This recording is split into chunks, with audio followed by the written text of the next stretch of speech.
Pronto, estamos gravando. Então, boa tarde novamente para os que estão online, né? Hoje nós vamos ver a parte do poder constituinte, a alteração constitucional e as classificações. Entretanto, como nós vimos na aula passada a parte sobre constitucionalidade e inconstitucionalidade, eu achei relevante a gente voltar para fazer uma breve revisão sobre a parte de controle de convencionalidade, certo? Porque quando eu estava falando com vocês sobre o bloco, né, de constitucionalidade brasileiro, a gente falou que após, né, a emenda constitucional 44 de 2004, o controle dos tratados internacionais sobre os direitos humanos, ele passa a ter força de emenda constitucional. Por quê? Porque esses tratados, eles ingressam no ordenamento jurídico por meio do artigo 5º, né, parágrafo 3º da Constituição Federal, que prevê que os tratados, eles vão entrar, né, tratados e convenções internacionais que tratem especificamente de direitos humanos e que forem aprovados na Casa do Congresso Nacional em 2 turnos por 3/5 dos votos dos respectivos membros, tem caráter, né, equivalente à emenda constitucional. O que isso quer dizer, Júlia? Quer dizer que o nosso rol do artigo 5º, ele está em constante crescimento, certo? Constante expansão. Por quê? Porque os tratados internacionais, certo? Por vezes, eles vão ter uma legislação ou um tópico, né, que se torne mais está sendo discutido no mundo, mas talvez está sendo discutido menos aqui no Brasil, ele se torne primeiro criado do lado de fora, né, no externo. E aí ele vai ingressar, né? E aí ele vai ser essa constitucionalização do direito internacional, certo? E aí nesse processo, os tratados eles passam a ter caráter de emenda constitucional, certo? Os tratados especificamente de direitos humanos, tá? E aí o que isso quer dizer, né? Quer dizer que quando esses tratados são, por exemplo, descumpridos, né? Ou uma decisão de uma corte, vamos falar aqui de Corte Interamericana de Direitos Humanos, tá? A Corte Interamericana de Direitos Humanos, alguns anos atrás, julgou a inconstitucionalidade de leis de anistia. Eu, inclusive, escrevi um pequeno resumo sobre esse tema, eu vou enviar depois para vocês no grupo, tá? E aí, a corte vai trazer, né? Vai falar que é inconstitucional, justamente porque vai ter um apagamento histórico de uma violência institucional contra, e aí nesse julgamento específico estava falando sobre jornalistas, né?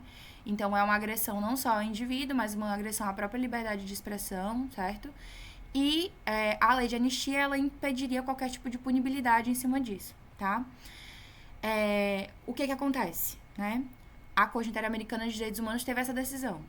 A partir de agora, certo? A gente tendo, né, assinado o Pacto São José da Costa Rica, o Brasil sendo parte desse Pacto São José da Costa Rica, apesar desse tratado ele não ter caráter de emenda constitucional, certo? Por quê? Porque ele foi anterior à emenda constitucional 44, né, de 2004, ainda assim, a gente tem uma obrigação, né, e o nosso judiciário está fazendo isso agora, né, de revisar. Por quê? Porque a gente tem essa norma como uma norma vigente. Ok, ela é infraconstitucional, né, mas ainda assim é uma norma que, em algum nível, é relevante para o nosso ordenamento.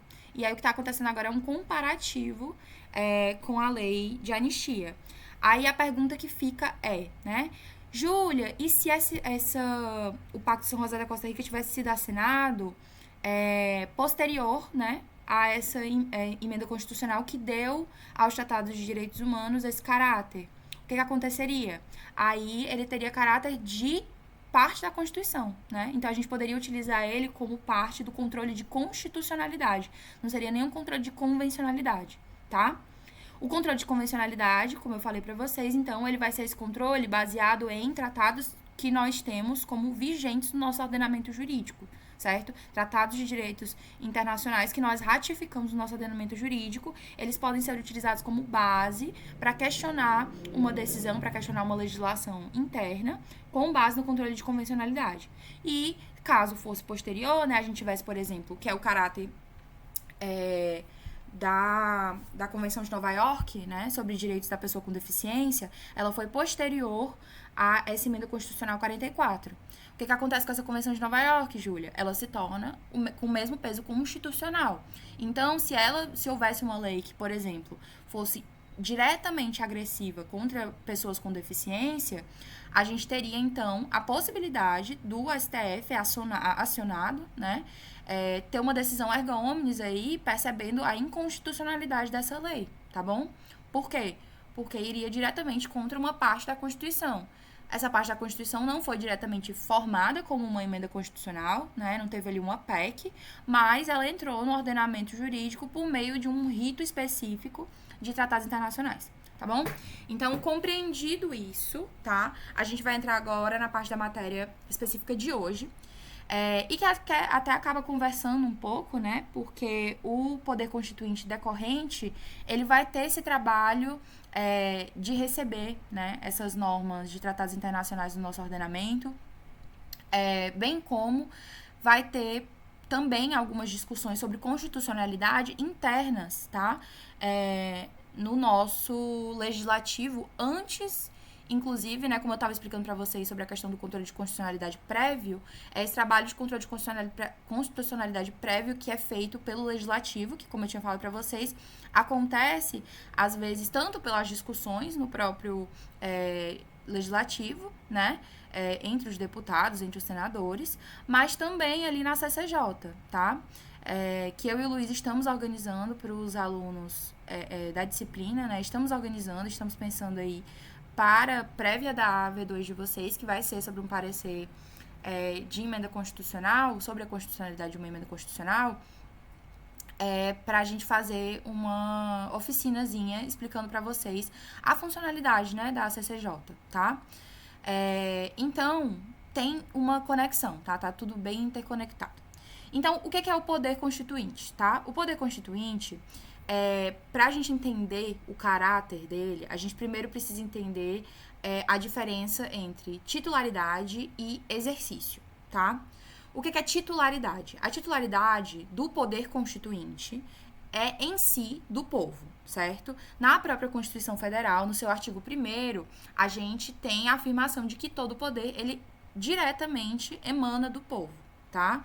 É uma ideia meio embebida ali do CIES, que a gente vai ver um pouquinho mais pra frente. E a Assembleia Constituinte, certo? Ela vai ter o exercício do poder constituinte, tá? Então, poder constituinte, a gente tem o poder constituinte, que é quem a gente nomina, né? Como a Assembleia Constituinte ou o Congresso Nacional, enquanto poder decorrente, tá? E a gente chama de poder constituinte, né? De titular do poder constituinte, o povo, certo? Então, a Assembleia Constituinte, nesse caso, né, e Congresso Nacional, são apenas os órgãos que são atribuídos pelo próprio povo, ou seja, são dados a eles o poder, tá? Para eles exercitarem isso e promoverem a ordem constitucional, tá bom? E aí, o significado de poder constituinte, né, então ele não é apenas um conceito jurídico, mas sim um fundamento do próprio direito, tá? Ele é descrito, então, como essa potência que ela vai, ao mesmo tempo, estabelecer a Constituição, certo? E ela também vai, simultaneamente, ter a competência para modificar essa Constituição, dada pelo próprio poder, certo? Tudo bem que são diferentes facetas desse poder constituinte, tá?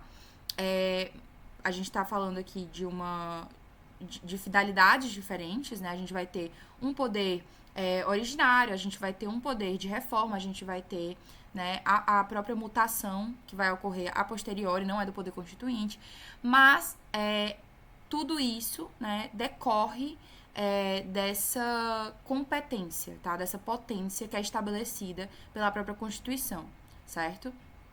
E aí o que acontece, né? Na sua manifestação originária, né? Ou a gente pode chamar de PCO, que é o poder constituinte originário, a gente tem um poder de fato, ou um poder metajurídico, certo? Significa que ele tá meio que fora, acima do ordenamento jurídico. Por quê? Porque como a gente já estudou, né, na pirâmide de Kelsen, lá em cima, no topo, a gente vai ter a ordem da Constituição, certo? A ordem constitucional, a nossa Carta Magna, né? superior a ela apenas ali a norma hipotética fundamental, porque por ele ser muito positivista, o Kelsen, né, ele vai trazer essa ideia de, gente, a gente precisa ter uma norma que vá dar valor a outra norma, que vai valorar a existência de outra norma. Como a Constituição ela não vai ter uma norma que valora a norma, ela vai ser uma norma hipotética, tá? Mas que ela vai ser o fundamento da nossa ordem jurídica. Mas materialmente, né, o que existe, né, a Constituição, certo? E aí, o poder constituinte, então, originário, né, ele vai ter esse poder de fato, porque ele vai criar uma norma que vai abrir uma nova ordem de ordenamento jurídico, certo? Vai dar uma nova forma de força propulsora para esse ordenamento jurídico, tá? É uma energia realmente, assim, de fornecer tanto as diretrizes fundamentais, tá, daquele Estado, né, definir os seus valores basilares, a forma de governo, os limites constitucionais, mas ela também vai funcionar para a própria criação de um novo sistema constitucional e a capacidade de dar, né, dentro da própria norma, os limites da forma de alteração, ou seja, como que vai funcionar o poder de reforma, tá bom? E também, né, vai ter cláusulas que vão limitar o poder de mutação, né? Então, a alteração informal do sentido da ordem, certo? O poder de reforma, né, funcionando mais por parte do legislativo e o de mutação constitucional, que ocorre mais por meio de análise doutrinária, mas principalmente quando se há uma decisão judicial, né? Especialmente ali no STF, que vai ter efeito erga omnes, né? Porque a gente sabe que os graus jurídicos anteriores, né, a gente está falando ali de interpartes, então vai ter algum nível de análise, né, de mutação, mas vai ser uma mutação entre aquelas partes, tá bom? E aí, erga omnes é quando a gente fala ali de uma decisão, por exemplo, vinculante do STF, né, uma súmula, tá? Ou do STJ, enfim. Então, realmente, esse poder originário, ele vai ter um caráter de novo início, certo? Então, toda vez que ele se manifesta, ele vai inaugurar um novo Estado, um novo ordenamento jurídico formal, e vai romper com a continuidade jurídica do regime anterior, tá? Ok. Agora, deixa eu só passar aqui pra gente discutir a classificação da teoria do Sieyès, certo? O Emmanuel Joseph Sieyès, tá? Também conhecido como Abad Sieyès, na obra dele, né, que é Qu'est-ce le tiers état, que significa o que é o terceiro estado, tá? Ele vai discutir que a nação, ela existe antes de tudo e é a origem de tudo. E a sua vontade é sempre legal e está acima da lei positiva, tá? E aí ele vai falar que o poder constituinte, ele vai ser, então, a fonte criadora, não submetida à delegação anterior, certo? E os poderes constituídos são aqueles criados pela Constituição, ou seja, criados também pelo poder constituinte. E aí, no caso, seria aqui legislativo, executivo, judiciário, e eles vão atuar segundo as condições que foram estabelecidas na Constituição, certo? Então, o exercício, né, desse poder constituinte é o momento em que a nação, ela confia o poder aos representantes extraordinários, né, ali no caso da Assembleia Constituinte, que vão ser os deputados que vão ali atuar para um único assunto, que é o assunto de criação constitucional, né, de formulação dessa nova ordem constitucional por um tempo determinado, certo? Aqui no Brasil a gente teve uma situação meio paradigmática, que os nossos, assim, paradigmática, inclusive problemática, né? Inclusive indico muito que escrevam sobre o assunto, pesquisem sobre o assunto e produzam artigos sobre o tema, porque a gente fala aqui também de uma problemática social mesmo, sabe? Histórica, antropológica, sociológica dessa construção. Porque o que aconteceu? Quando a gente saiu ali do período ditatorial, a gente veio ali, muito no sentido do que a tese da professora Thais fala, né? De que há um apagamento dos ocorridos anteriores, né? Das atrocidades do período ditatorial. E nesse apagamento, as pessoas, né, que vão estar ali enquanto deputados permitidos no período de transição, né, vão ser também os deputados que vão apaziguar a nação, vão também ser os deputados que vão produzir essa Assembleia Constituinte. que vão estar nessa Assembleia Constituinte. Então, eles não só são os deputados da Assembleia Constituinte, como eles também são aqueles que continuaram, né, por alguns anos no seu mandato a posteriori, certo? O caso do Ulisses Guimarães é bem paradigmático nesse sentido. Então, a gente tem aqui que, na verdade, né, essa Assembleia deveria ser por um tempo determinado para um assunto determinado, certo? No nosso caso específico da Constituição de 1988, a gente teve uma vivência, uma experiência diferente e que é problemática por conta desse direito amnésico, né? Então, ok. O que a gente entendeu até agora, então, é o que é o poder constituinte, a diferença entre titularidade e exercício do poder constituinte. E agora a gente precisa entender quais são as formas de manifestação desse poder constituinte, tá? O poder constituinte originário, como eu já falei pra vocês, ele vai ter esse poder de fato. Então, ele vai estabelecer a Constituição Federal que vai criar, certo? Esse Estado, tá? Esse novo Estado. E aí, ele vai ter algumas subclassificações, certo? Formal, material, histórico ou revolucionário, que a gente vai ver mais pra frente, certo? O derivado, ele vai ser esse poder jurídico, tá? Então, ele vai ser aquele que vai alterar formalmente a Constituição, ele vai ser aquele reformador e decorrente. Então, aqui a gente tá falando especialmente, né, do legislativo. O difuso vai ser um poder de fato, então ele vai ser responsável pelas mutações constitucionais, ou seja, a alteração informal, tá? Em alguma medida, é um pouco do que acontece no judiciário, certo? Que vai, a norma, a forma de aplicação da norma, ela vai se mutando por um período, de forma especialmente mais informal no primeiro grau, segundo grau, tá? E aí, quando chega ali no STF e há uma decisão vinculante erga omnes, aí a gente tem algum tipo de formalização. Mas ainda assim não tem o mesmo nível de formalidade, né, que uma norma escrita, né, posta pelo legislativo, porque a gente está aqui dentro de um sistema de civil law, que apesar de beber bastante do sistema estadunidense, do sistema britânico, né, a gente continua não sendo um common law, né? A gente bebe da jurisprudência, da ideia de jurisprudência, Barroso que o diga, né, nas suas decisões, mas ainda somos um sistema de civil law, então não tem o mesmo peso, exatamente, tá? Mas que ocasionalmente é importante, até naquele sentido que a gente conversou antes, sobre o ativismo judicial, né, para a garantia de direitos que uma ordem engessada, que é uma característica bem dominante no sistema de civil law, não permite, tá? E por fim, a gente tem um sistema transnacional, que ele também vai ter um poder de fato, né, porque ele vai ter aquele trabalho de criação e reformulação de constituições supranacionais. Júlia, a gente tem uma constituição supranacional aqui na América Latina? Não temos, certo? A gente já teve discussões sobre o tema, né? Mas o Mercosul, ele não tem as mesmas características, por exemplo, da União Europeia, né? Que eles têm uma ordem jurídica bem mais vinculada do que a nossa, tá? A gente tem mais trocas de permissão aduaneira, né? Abertura de fronteira, até o nosso passaporte, né, tem escrito Mercosul, então é mais fácil a gente sair de um país para o outro.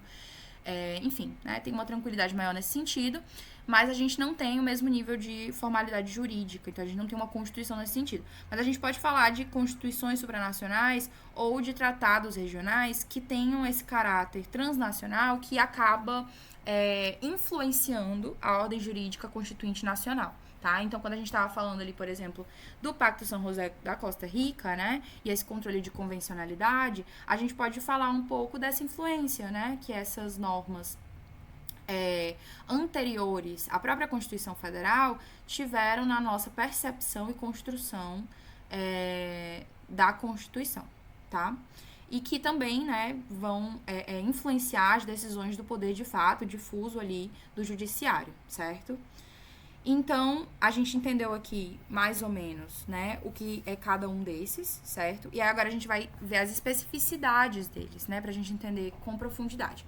Então, o poder constituinte originário, como eu falei pra vocês, ele vai ser esse com caráter, então, funcional, genuíno, primário, né, o primeiro grau, né, aquele que primeiro vai atuar na primogeneidade da Constituição, certo? É a potência criadora, tá? Que vai elaborar uma Constituição que organiza juridicamente um novo Estado, certo? Por conta dessa nova ordem jurídica, tá? Não é como se o Brasil tivesse deixado de ser Brasil a partir de 1988, mas ele vai ter uma nova ordem jurídica, uma nova funcionalidade, tá bom? A gente vai, como a gente já discutiu, né, quando a gente estava estudando o constitucionalismo brasileiro, aos que tiverem interesse, não tiverem visto, tem o vídeo, o link do vídeo no canal da Liga de Direito Constitucional, certo? E a gente discutiu, né, esse processo de transição, né, de uma ordem jurídica anterior, que ela tinha um caráter federativo muito, muito mais frágil do que o caráter federativo que nós temos agora, que dá mais possibilidade de atuação dos outros entes federativos, né? No período da ditadura, ficava muito centralizado na União. Então, a gente tem essas alterações pequenas, mas que são bastante relevantes na forma de funcionamento do Estado. Por isso que a gente fala que tem a organização jurídica desse novo Estado, né? Entre aspas, tá?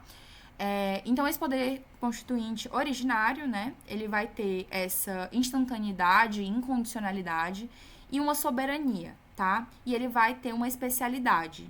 É para ter nesse sentido, né? Claro que a gente teve essa mistura aqui no Brasil, mas o poder constituinte em si, ele vai ter esse caráter de especialidade, por quê? Porque ele vai elaborar especificamente a norma fundamental, tá? A norma fundante da ordem jurídica.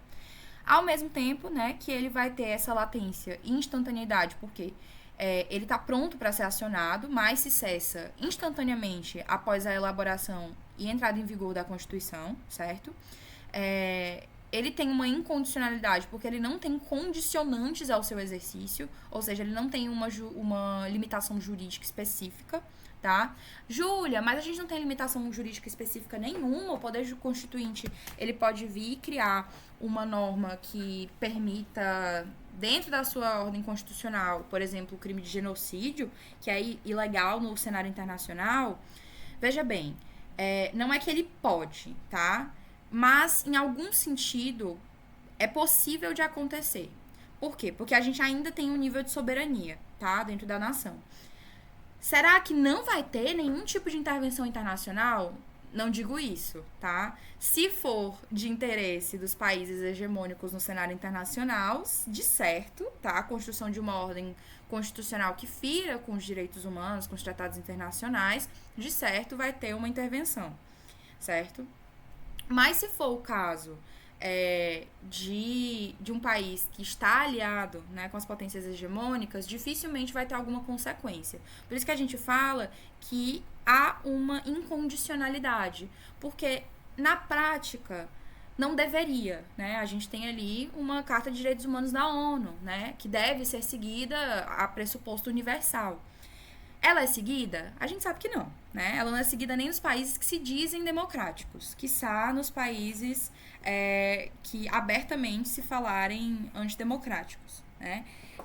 Então, por isso que a gente fala, né, dessa incondicionalidade. Não tem nenhuma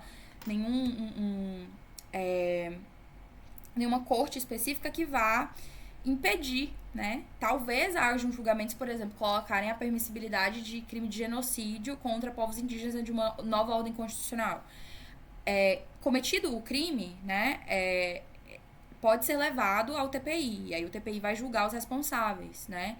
Então, os deputados da Constituinte, né, vão ser julgados. Mas como eu falei pra vocês, isso depende de muitas coisas, né? Depende muito mais de uma politicagem internacional do que puramente... Porque, assim, por exemplo, pode-se decidir que aqui dentro do país, TPI não tem como, né? Nenhum oficial TPI, até porque eles não têm uma polícia específica, eles virem aqui pra buscar essas pessoas que cometeram esse crime. Se esse crime aqui não é reconhecido como crime, essas pessoas não vão ser presas aqui. Digamos que esses deputados saiam para a África do Sul. Na África do Sul, eles vão ser, sim, presos, porque eles têm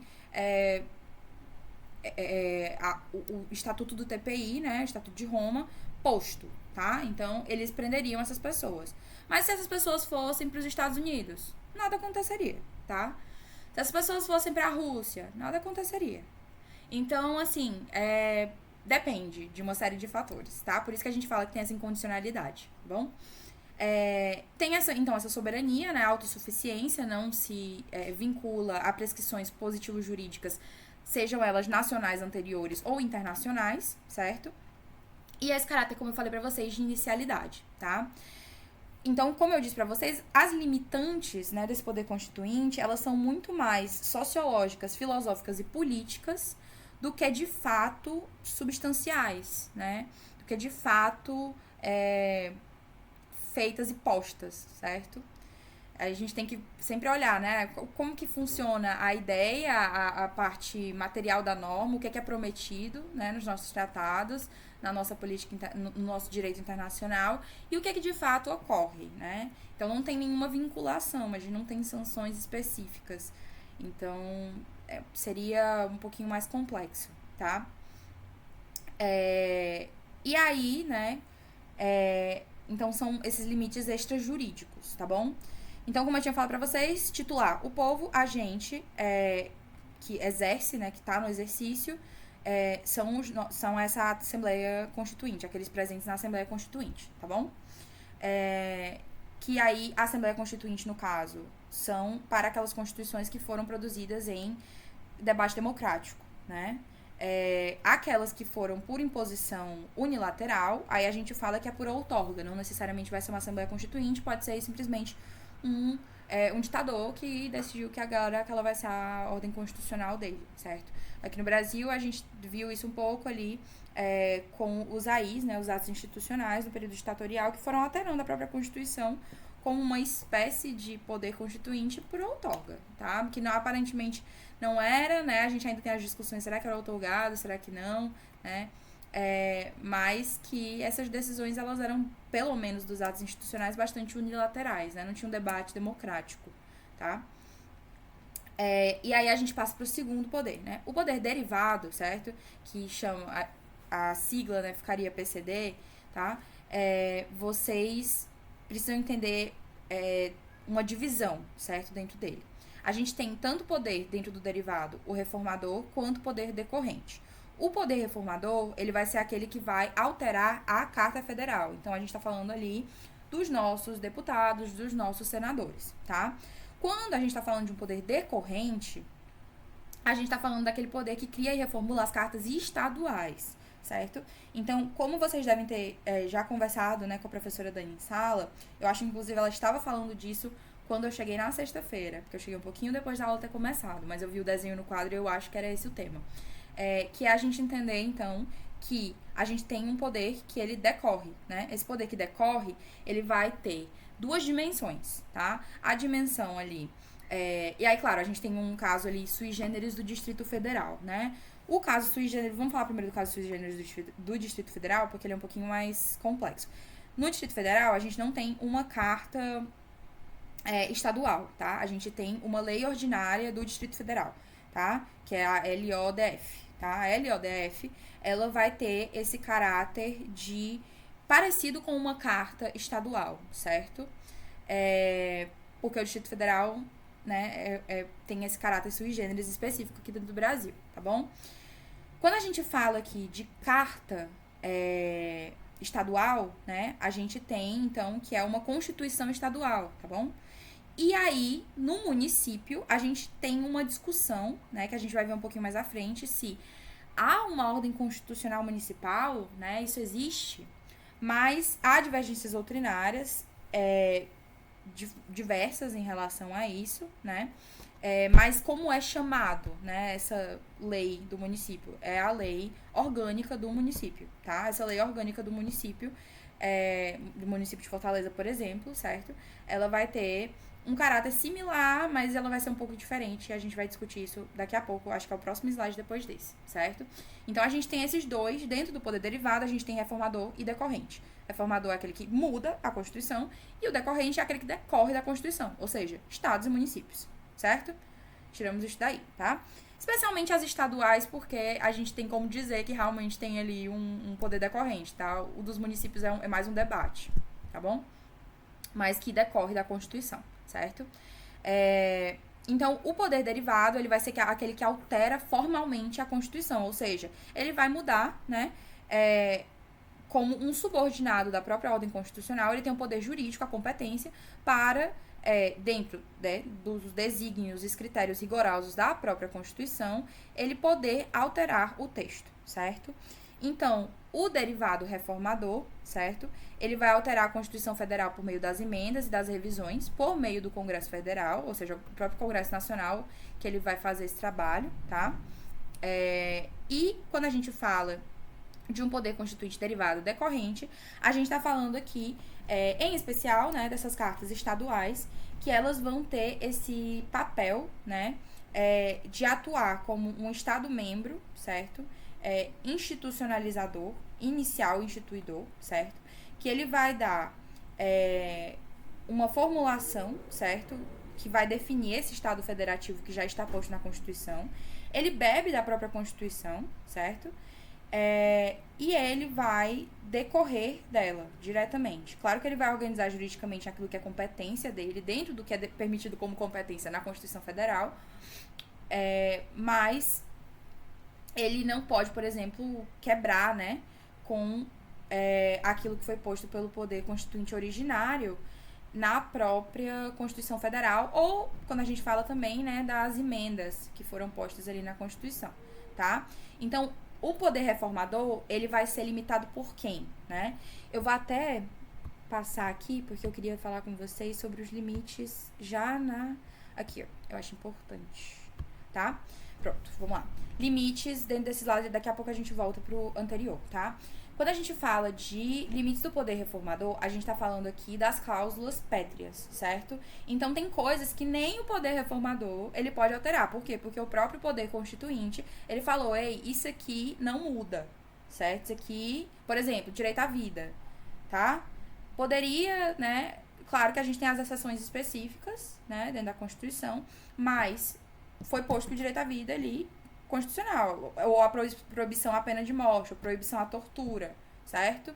Então, claro, com suas, a tortura não diria que tem exceções, mas a pena de morte podemos dizer que tem exceções. Nesses casos, certo? Mesmo nesses casos, a gente precisa considerar que foram postas limitações, que são as próprias cláusulas pétreas, tá? E aí, pode então, por exemplo, um deputado chegar e falar, gente, vamos aprovar a pena de morte. Ele pode falar, né? Ele vai fazer? Não. É balela, tá? É balela mais ainda, que é uma coisa que a gente vê muito aqui no eleitorado, especialmente de interior. Muito comum ver vereador falando, vamos aprovar a pena de morte. Gente, a gente não vive nos Estados Unidos, a nossa federação não é o mesmo tipo da deles, certo? Não tem como você fazer uma alteração numa carta, tá? Estadual, quiçá municipal, né, para aprovar uma coisa que é cláusula pétrea na própria Constituição Federal, certo? As cartas, elas bebem da Constituição Federal, são limitadas pela Constituição Federal, certo? Então, quando a gente fala aqui de poder reformador, né, que é o poder de deputados, senadores, eles vão ser limitados pela própria Constituição Federal, tá? Que aí vai ter ali as cláusulas pétreas, por exemplo, da forma federativa do Estado, do voto direto, secreto e universal, periódico, a separação de poderes, os direitos e garantias individuais, certo? Tudo isso são limites, certo? Que não podem ser alterados, né? Tanto no nível circunstancial quanto formal. Circunstancial porque tem uma proibição da deliberação durante a vigência da intervenção federal, Estado, defesa ou Estado de sítio, certo? Então, a gente tem ali uma circunstância específica que limita a atuação e uma limitação formal, que a gente tem também para além dos limites materiais que eu falei para vocês, né, das cláusulas pétreas, a gente tem também o limite formal e circunstancial. E o formal sendo aquele, então, que vai ser aquele que proíbe, por exemplo, da gente aprovar uma norma que não observe o rito de discussão, votação e deliberação que são estabelecidos na Constituição, certo? Então, a gente tem esses 3 tipos de limitezinhos que são postos pelo próprio poder reformador. Limites materiais, limites circunstanciais, limites formais, tá bom? Quanto ao poder constituinte difuso, tá? O poder constituinte difuso, ele vai ser aquele que vai tá ali tendo uma alteração material, certo? Uma alteração de fato. Mas ela não é uma alteração, um poder de fato jurídico, certo? E aí a gente está falando aqui de uma função de alterar através da mutação constitucional, certo? Então ele vai fazer uma alteração informal, né? Por meio ali de fatos jurídicos, sociais, econômicos, certo? Que alteram o conteúdo ou o significado de uma norma, mantendo o próprio texto em si da norma inalterado. Então não teve uma alteração nas casas legislativas, certo? Foi uma alteração principalmente ali na compreensão, na interpretação, né? Inclusive, é muito interessante que vocês façam a cadeira de hermenêutica jurídica, porque ela vai tratar especificamente dessa atuação aqui do poder constituinte difuso, né? Que ele vai ter esse trabalho de fazer a hermenêutica, né? De fazer a análise por meio do poder judiciário, da jurisdição constitucional, para fazer a interpretação daquela Constituição, tá? Então, aí, sobre a questão do poder decorrente, né? Enquanto o poder, que eu falei para vocês, o reformador, ele vai ter as limitações decorrentes da Constituição Federal, o poder constituinte decorrente, né? Que vai ser aquele ali que se divide em dois, né? Ele vai ter a limitação da Constituição Federal, certo? E ele também vai ter a limitação da Carta Estadual, tá bom? Então, ele vai ter ali duas limitações, certo? Ok. Entendemos isso, né? Entendemos os poderes constituintes. Agora, vamos só voltar um pouquinho, porque a gente vai ver esse debate aqui. Pronto. Sobre a questão do poder constituinte municipal, tá? Sobre a parte do poder constituinte transnacional, por que eu não abordei de novo? Porque eu acho que eu já expliquei, assim, já exauri o tema pro que a gente precisa para essa cadeira, mas se alguém tiver alguma dúvida sobre os desencadeamentos, né, da ordem transnacional, do constitucionalismo multinível, fiquem totalmente abertos e confortáveis para vir conversar comigo. Eu tenho vários questionamentos, né, várias ideias aqui na minha cabecinha, que inclusive podem virar projeto de pesquisa para vocês. Então, fica aí valendo, tá? Mas, voltando aqui pro que a gente tem que discutir, relevante para essa disciplina, certo? A questão do poder constituinte municipal, né? Um debate. Por quê, né? O debate em si, a conclusão, certo? Pelo STF, é de que não existe um poder constituinte municipal, certo? Porque a gente vai ter, então, ali uma lei orgânica, né? Uma lei orgânica não tem poder constituinte, tá? Ela não vai constituir o município. O município em si, ele já vai estar ali, a ordem do município, a forma do município, ela já está ali existente, certo? E por quê? Qual é o fundamento da gente não reconhecer um poder constituinte no município? Porque as leis orgânicas municipais, elas são criadas pela própria Câmara Municipal, né? Que é um órgão legislativo que é comum. Ele não é uma Assembleia Constituinte, ele não vai ser uma coisa separada, ele não é novo. A gente não tá falando ali de juntar uma nova Câmara, que vai ser uma Câmara só de Assembleia Constituinte para criar essa norma, não. É só a Câmara Municipal mesmo, né? Os legisladores que já foram eleitos, que estão ali, que juntos vão produzir essa lei orgânica, tá? E aí, esse é o entendimento do STF, certo? Que a gente não tem, né? Essa definição de caráter constitucional para os municípios, certo? Ok, já falamos aqui... só falar de um detalhezinho, né? Sobre a questão da diferença entre limites autônomos e limites heterônomos, certo? Os limites autônomos são aqueles que incidem na etapa de criação e reforma da Carta Estadual, certo? Que a gente tem essa divisão ali quando a gente está falando do poder decorrente. Os limites heterônomos, eles só vão incidir na etapa de reforma da Carta Estadual. Júlio, o que isso significa? Porque os limites autônomos, a gente está falando aqui dos princípios constitucionais organizadores, né, dos limites explícitos, implícitos e decorrentes da própria Constituição, né, dos princípios constitucionais sensíveis e dos princípios constitucionais extensíveis. E daquilo que já está delimitado na própria Constituição. Então, o caráter de Estado não vai mudar dentro do Estado do Ceará, porque os legisladores aqui, né, a nossa Assembleia Constituinte Municipal decidiu que quis alterar, né? Isso não muda, tá? Isso aí não vai ter uma alteração em relação a isso. A gente bebe da Constituição, então a gente tem uma limitação ali autônoma, certo? No período de criação de reforma da própria Carta Estadual. O heterônomo é aquele que é de reforma. Então, os deputados estaduais, né, a posteriori, eles não vão poder fazer qualquer alteração que eles quiserem. As alterações que eles vão fazer, elas vão ser limitadas por 2 dispositivos, pela Constituição Federal e pela Carta, tá bom? Então, são 2 níveis de limitação, tá? Ok. Então, aqui, né, encerramos Poder Constituinte e limites do Poder Constituinte. Agora a gente vai só rapidamente fazer uma revisão disso aqui e passar para a parte de classificação, tá? Então, como a gente já tinha visto, né, a gente tem a questão da distinção importante entre constitucionalidade e inconstitucionalidade. A constitucionalidade sendo a relação de conformidade com a conformidade hierárquica, né, das condutas públicas e privadas com a Constituição, certo? Revelando, né, esse vínculo de correspondência. Inconstitucionalidade, certo? É a relação de desconformidade, ou seja, a oposição àquilo que seria a constitucionalidade. É a inadequação ou inedoneidade, certo? Em relação, né, ao texto maior, tá bom? Então, com base nisso, né, a gente vai entender, né, com aquilo que eu já tinha falado pra vocês, que a gente tem a Constituição lá no topinho da pirâmide de Kelsen, que a gente precisa sempre olhar pra Constituição a partir do princípio da supremacia da Constituição, certo?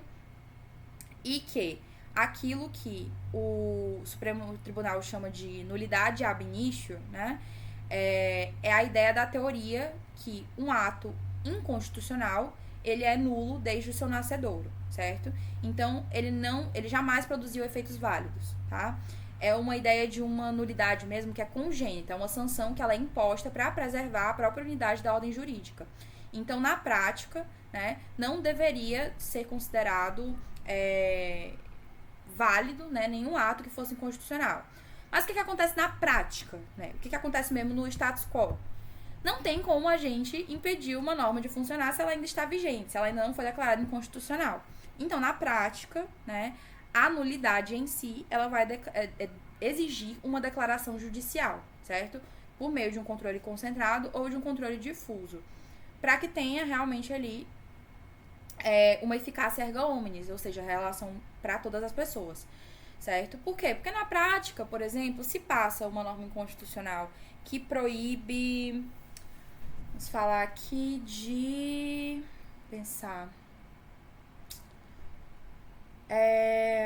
previdência, certo? Proíbe a previdência para um grupo social específico, certo?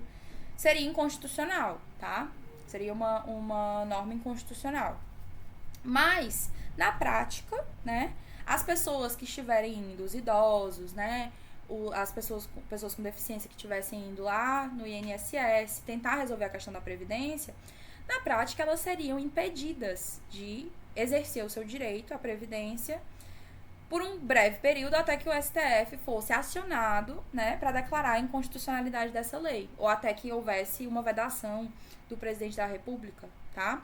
Então, a gente vai ter ali um período, né, que é paradoxal, né, que ao mesmo tempo que a lei, ela é nula, né, ela é imperativa. Então, os particulares, eles vão ter a obrigação de cumprir a lei, enquanto não houver uma pronúncia específica do Poder Judiciário, e os poderes públicos, teoricamente, não são vinculados pela lei inconstitucional, certo? Já que ela seria nula, né?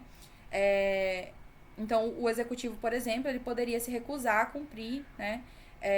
Mas o que de fato vai tornar essa lei nula, né? E vai dar capacidade de argumentação, tanto para os particulares quanto para o poder público, vai ser uma decisão final, né? E aí essa decisão final, ela vai vir só pelo controle do judiciário, certo? Então, há uma necessidade de atuação do judiciário, apesar da gente ter uma nulidade teórica ab initio, né? O ex origine, que seria ali da origem, tá? Ok. Então, entendendo isso, a gente também precisa entender o aspecto da inconstitucionalidade versus ilegalidade, que são 2 fenômenos distintos, tá? A inconstitucionalidade é a diferenciação, tá? A diferenciação entre esses dois, ela basicamente vai estar ali no aspecto de diferença hierárquica, né? Enquanto a inconstitucionalidade vai ser a violação da norma-mãe, certo? Ou seja, a Constituição, né? Ou seja, um vício muito grave. Por quê? Porque ele vai ser uma forma qualificada de ilegalidade num sentido bem abrangente, porque é a própria ruptura com a norma que dá origem à ordem constitucional, à ordem jurídica, tá? E a ilegalidade, ela vai ser a violação de uma norma infraconstitucional, certo? Ou seja, uma lei, um decreto, um regulamento. E aí, o STF, certo? Ele não aceita que o controle abstrato, ou seja, a ADI, né? Ela seja usada, por exemplo, para resolver crises de legalidade, tá?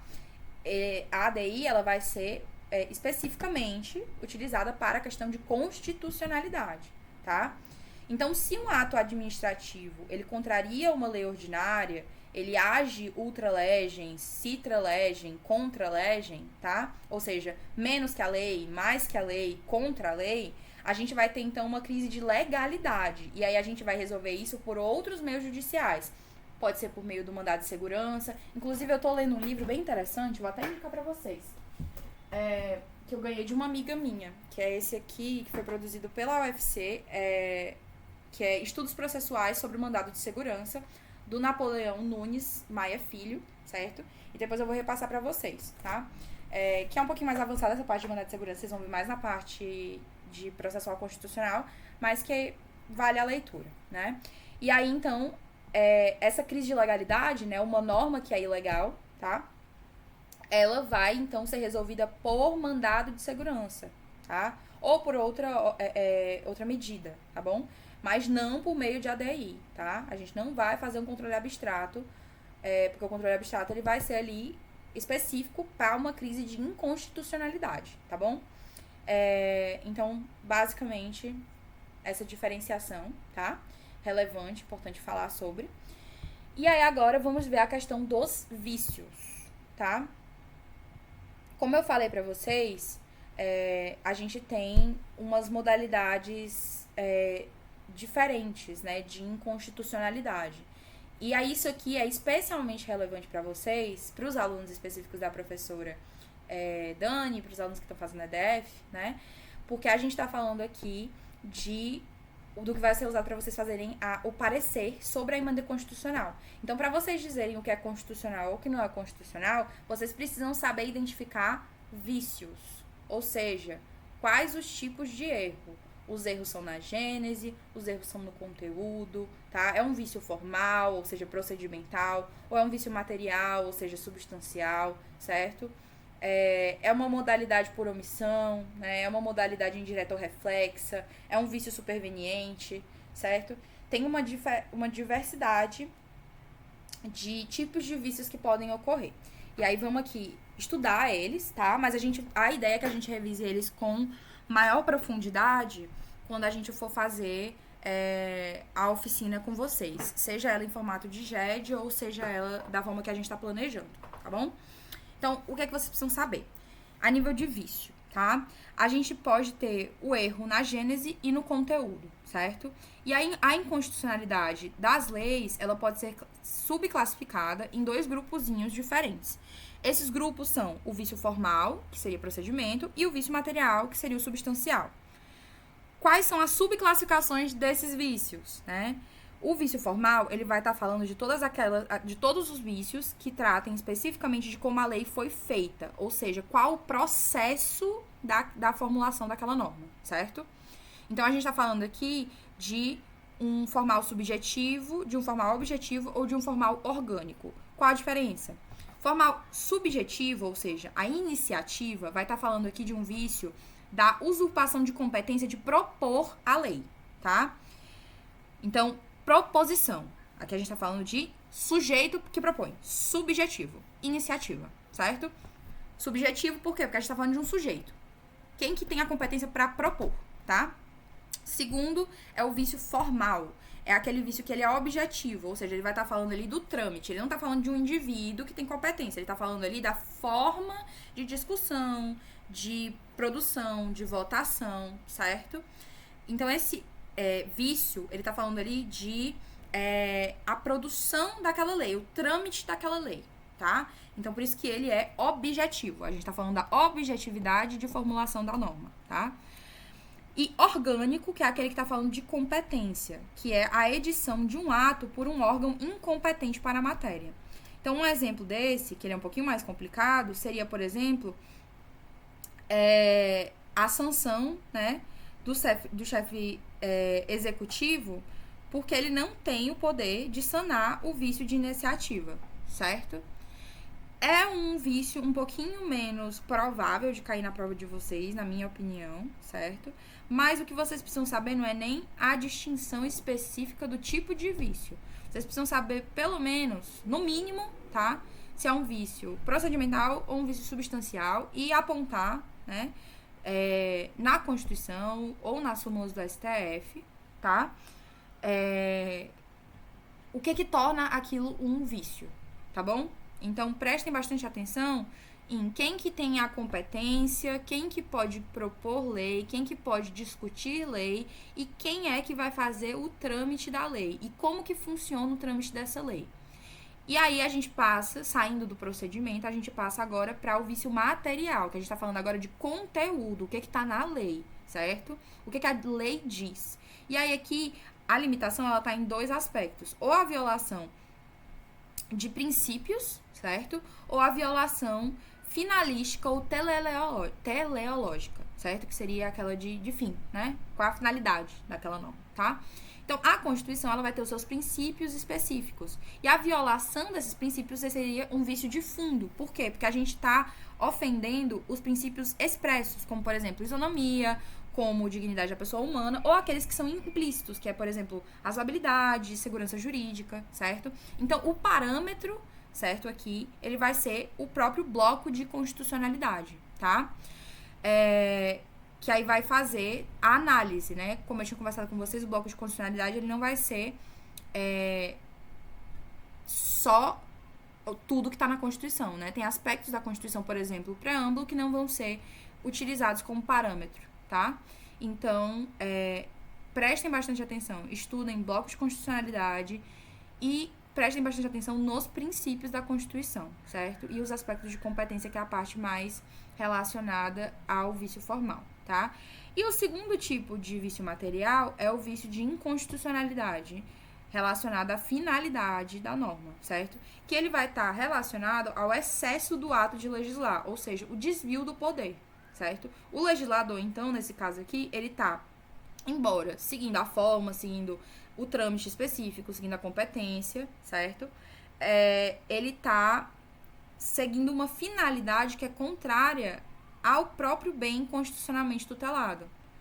Porque a lei, né, ela pode até ser válida, a forma dela pode até ser válida, mas materialmente ela vai ferir, né, o bem tutelado. Então, se a gente vai falando, por exemplo, de uma norma que ela passar por todo o trâmite bonitinho, ela fala sobre a proteção do direito à família, né, ela fala sobre a proteção do direito à dignidade humana, certo?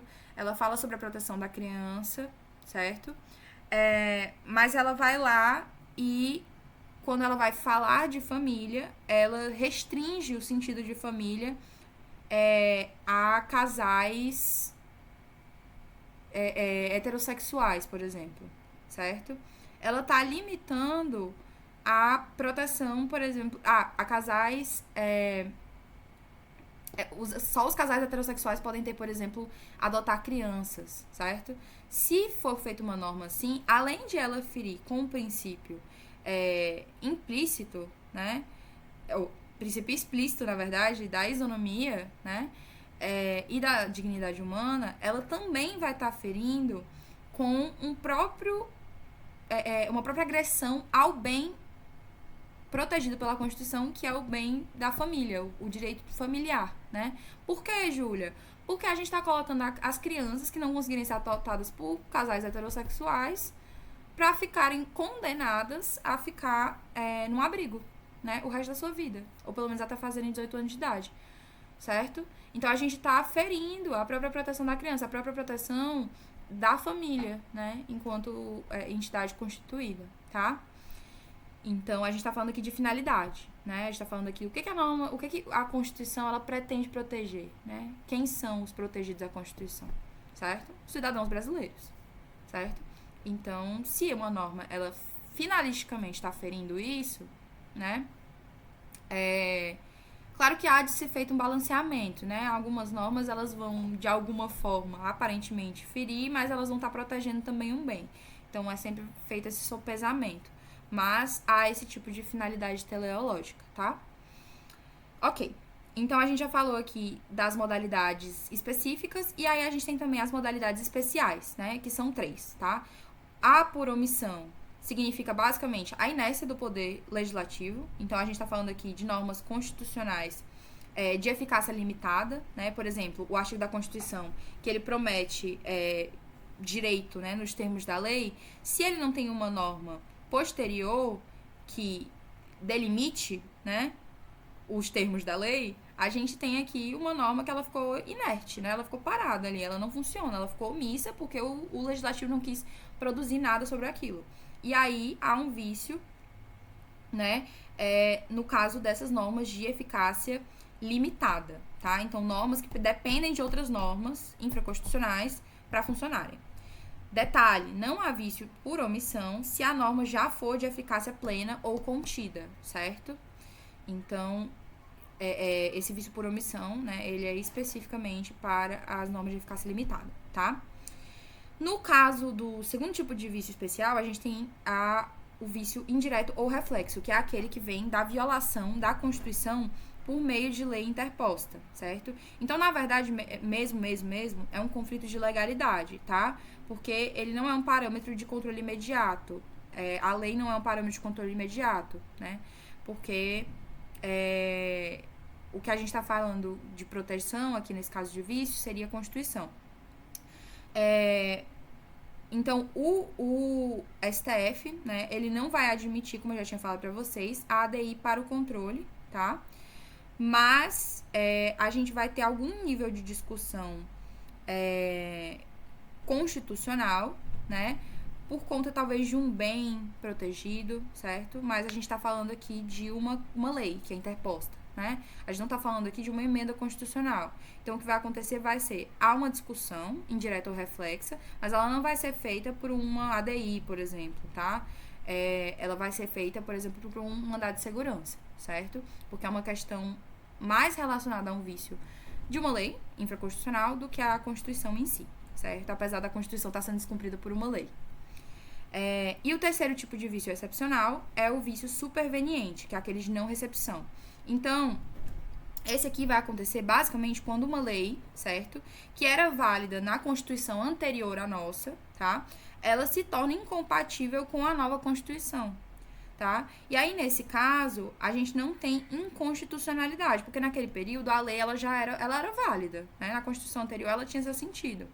Mas agora, né, ela não tem mais sentido com as novas proteções constitucionais. Aí o que acontece não é um controle de constitucionalidade, não é dizer que aquela lei é inconstitucional, é revogar tacitamente por incompatibilidade, certo?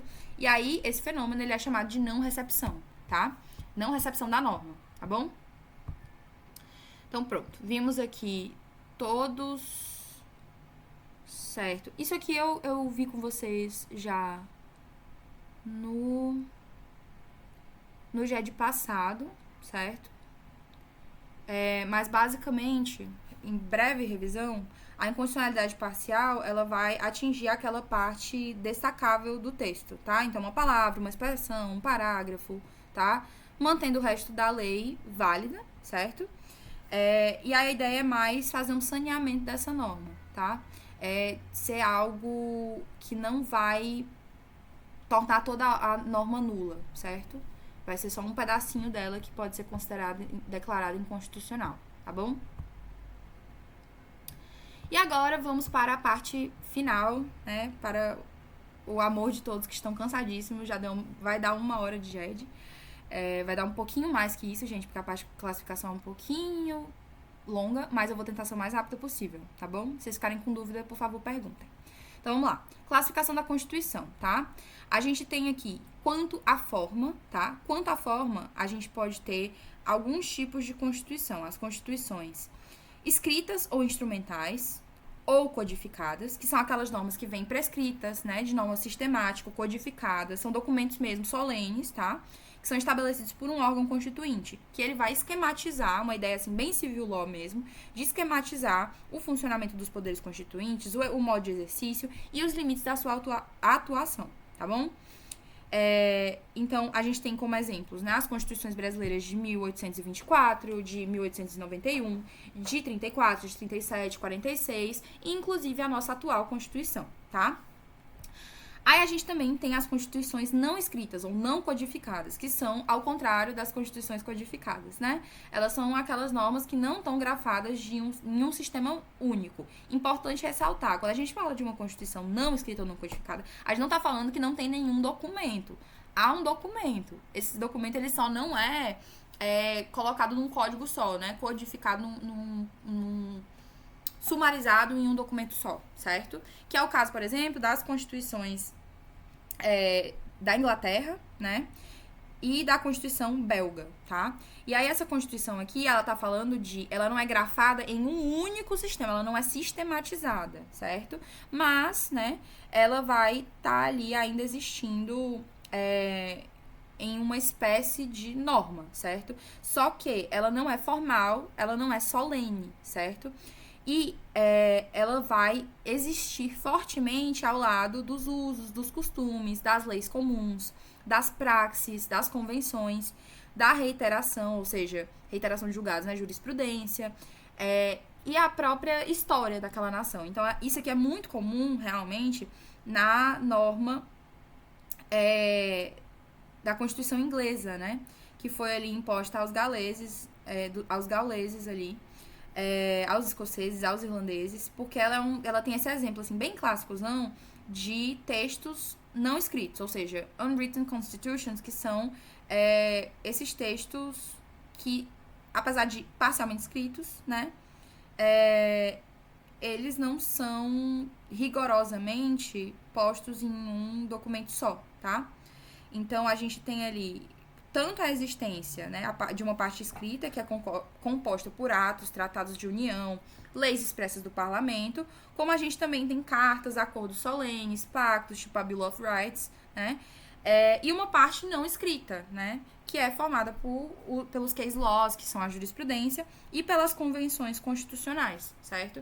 Que aí nem escrito é. Então, realmente é bem apartado, tá bom? E tem uma diversidade de textos e partes tanto formais quanto partes não formais, tá?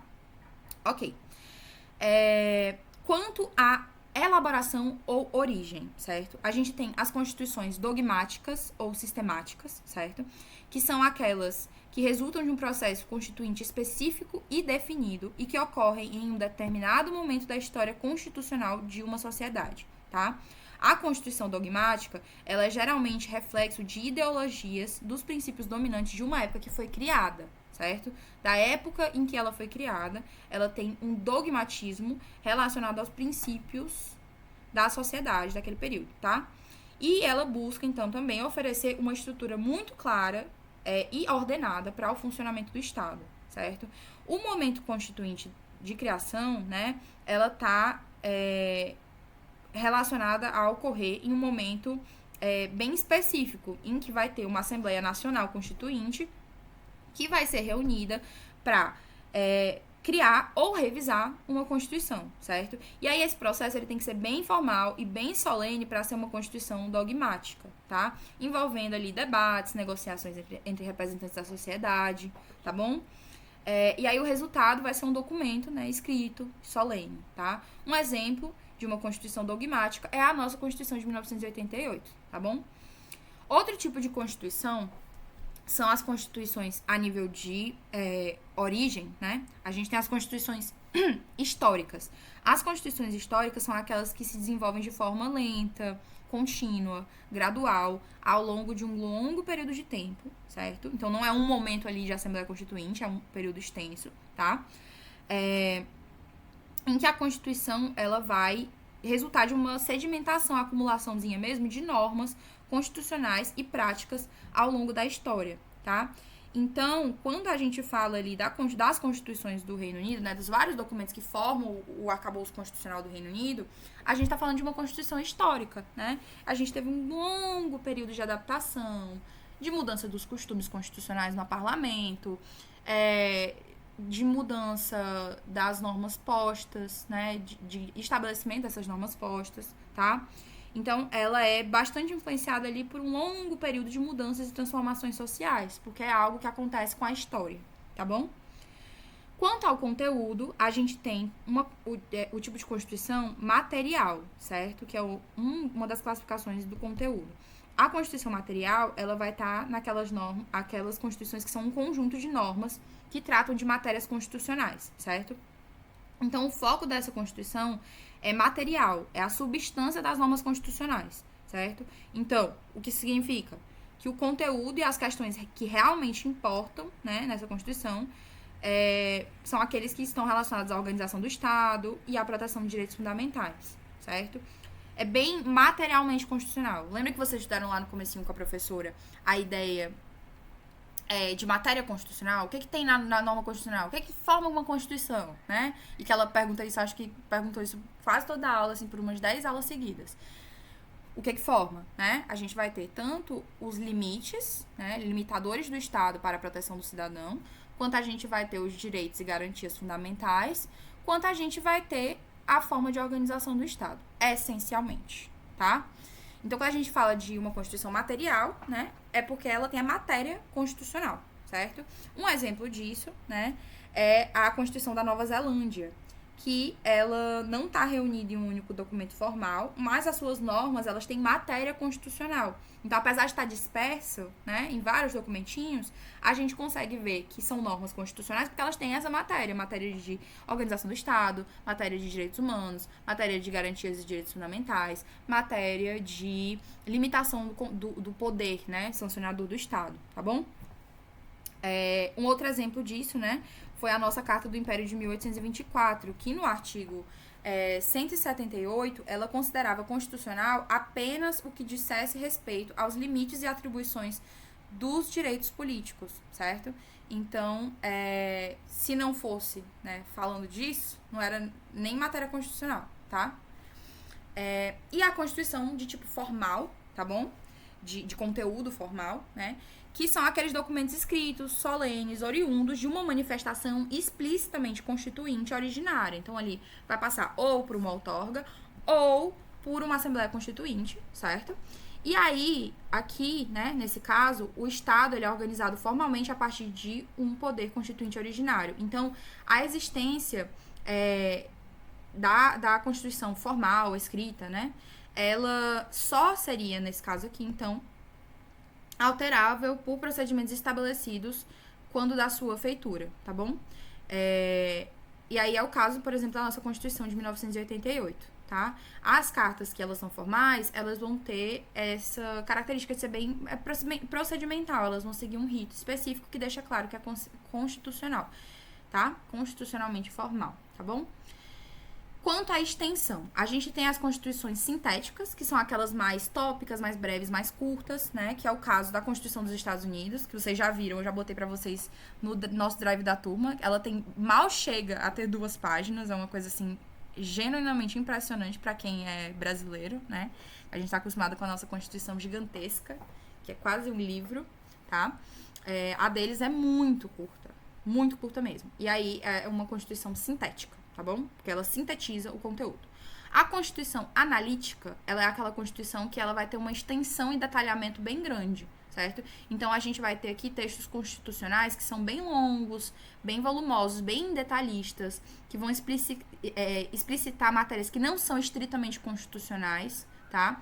E que vão explicar conceitos constitucionais no próprio texto constitucional. Então, vira papel da doutrina, né? A própria Constituição, ela já meio que incorpora isso em si mesma, tá? E incorpora também temas infraconstitucionais, tá bom? Então, por exemplo, a questão sobre dados pessoais, né? LGPD.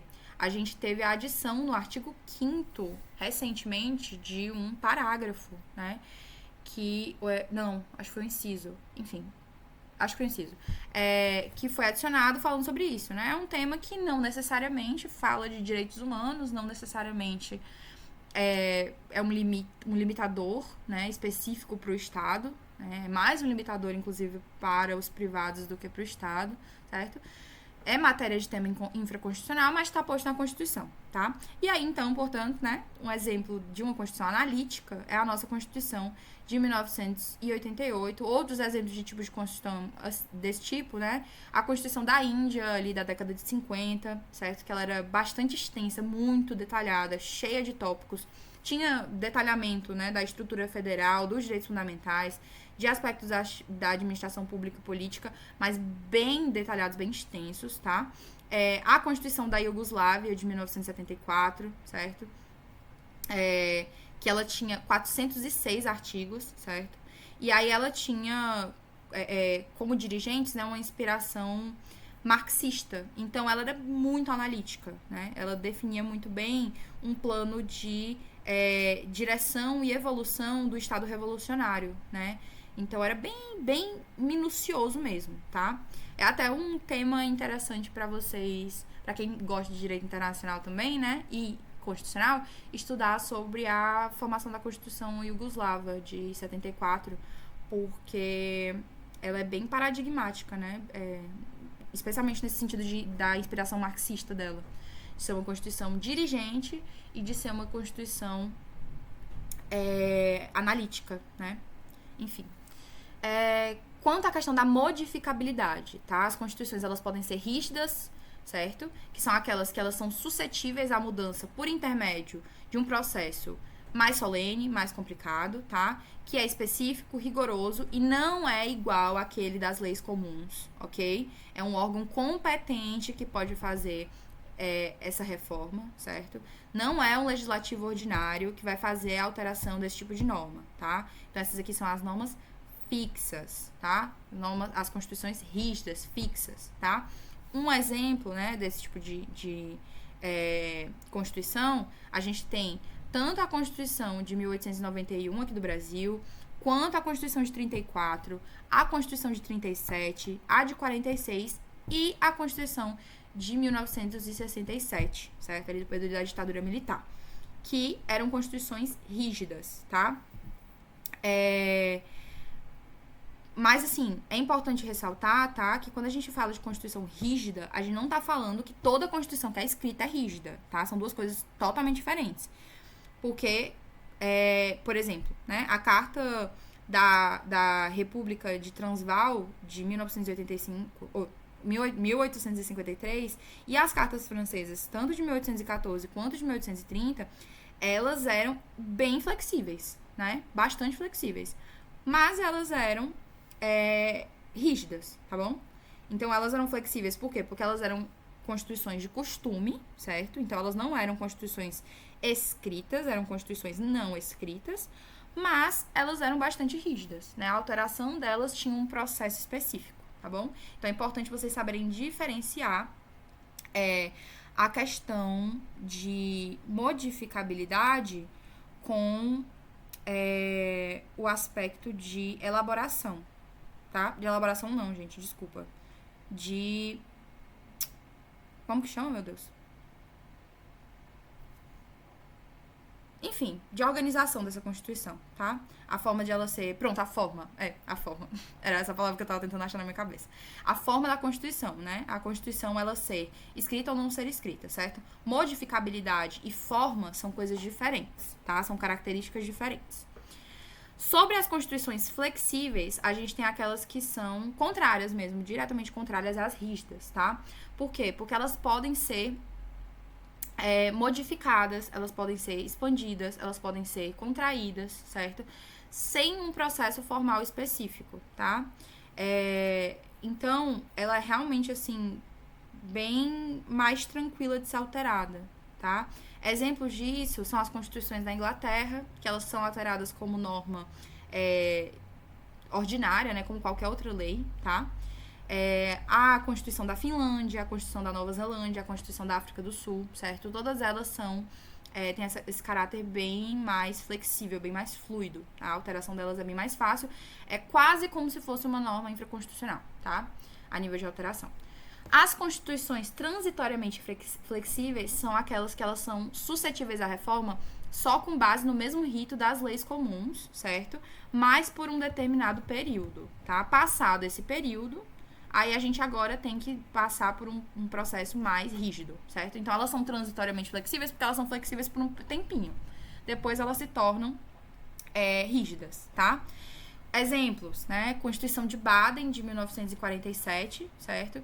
Que no artigo 128, a lei, ela estabelecia, né? Ela falava assim, a lei pode estabelecer normas jurídicas especiais até 31 de dezembro de 1948, no mais tardar, para a libertação do povo alemão do nacionalsocialismo e do militarismo, e para a remoção das suas consequências. Então, tinha um período ali que podia ser feito, né? Leis e normas jurídicas de uma forma de alteração constitucional mais fácil, tá? Depois ela deixa de ser flexível e aí ela se torna uma norma rígida, tá bom? Uma carta constitucional rígida. Outro exemplo disso é a Carta Irlandesa de 1937, né? Que durante ali os seus primeiros 3 anos de vigência, ela tinha uma flexibilidade também provisória, tá bom? As constituições semi-rígidas ou semiflexíveis são aquelas que elas têm uma aparência mais rígida, né? Um órgão encarregado de mudá-las, né? Que segue bem rico, bem solene, tá? Mais rico e mais solene do que a lei ordinária. E ela tem uma flexibilidade, né? Que é um órgão que é incumbido de reformar elas de uma forma mais parecida com as leis ordinárias, certo? Então, são constituições que elas vão ter duas formas, né? Duas alas de reforma possível que são diferentes, né? Uma mais rígida e uma mais flexível. Um exemplo disso é a Constituição Brasileira de 1824, tá? Uma Constituição super rígida é aquela que ela combina elementos de rigidez com a existência de cláusulas pétreas, certo? Então, a gente pode falar, por exemplo, como exemplo, a nossa própria Constituição brasileira, né? Que ela tem cláusulas pétreas que vão proteger certos direitos, certo? E quem propõe essa classificação de uma Constituição super rígida é o Alexandre de Moraes, tá? No livro dele. Ele se refere, dentro da discussão sobre rigidez constitucional, né? Que pode ter implicações para a proteção das cláusulas pétreas e a rigidez do processo de emenda, certo? Que torna essa Constituição ela super rígida, tá? E por fim a gente tem, né, nessa parte da modificabilidade das constituições, as constituições imutáveis, que são aquelas, assim, intocáveis, não pode alterar, é assim, não tem emenda constitucional, não tem alteração, foi concebida assim, vai ficar assim, acabou. Essas constituições são aquelas, né, de exemplos primitivos, né, consuetudinárias de povos primitivos, ou, né, o caso da Constituição Espanhola de 1976 e a italiana de 1848, que elas são uma norma ali, tá posto, é um negócio assim, mandamentos, sabe? Os 10 mandamentos da Bíblia, colocou ali e não altera, entendeu? Não tem, vamos discutir uma emenda aos 10 mandamentos, que eu quero ter um 11º, não tem, certo? Constituições imutáveis, tá bom? E quanto à origem, né, a gente tem as constituições... não, eu já falei de origem pra vocês, não falei? Deixa eu só ver aqui, o que eu já falei, peraí? É porque tá muito pequeno, gente, deixa eu só aumentar aqui o slide pra mim, pra eu ver se eu consigo ver alguma coisa. Tá, já falei da origem, já falei da sistematização, ideologia, ainda não falei da ideologia, né? Vamos falar, então...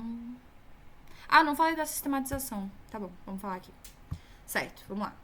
Sobre a sistematização, né? A gente tem constituições unitárias, né?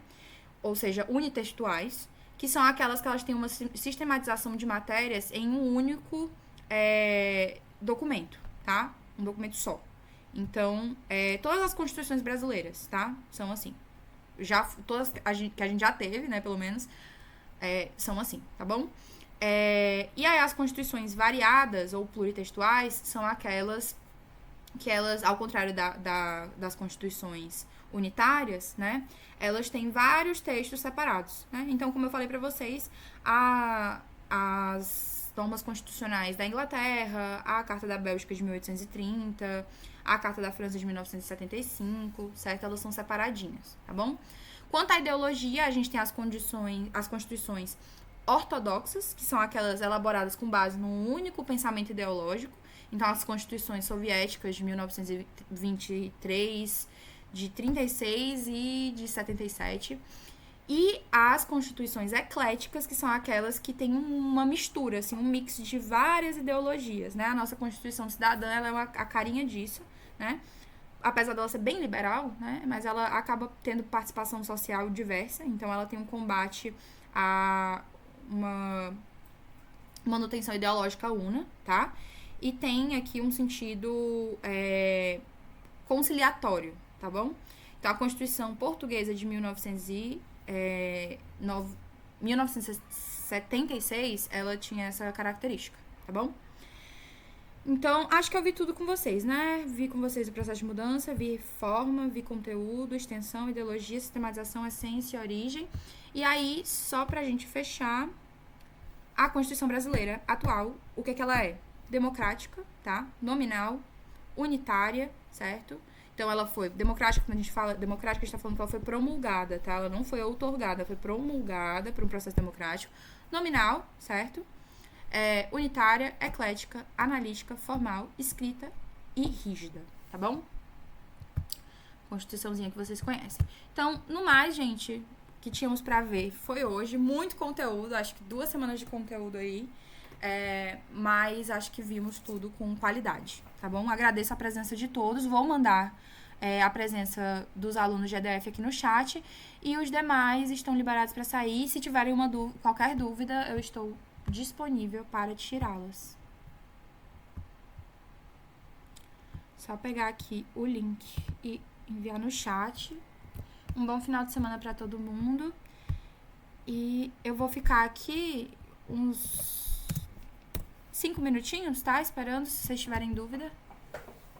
Estou aqui. Vou desligar o microfone, mas estou à espera.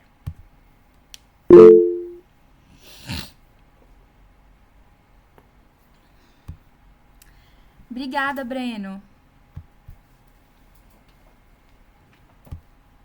Claro, Valdir. Obrigada pela presença, gente. Inclusive, não era nenhum conteúdo assim.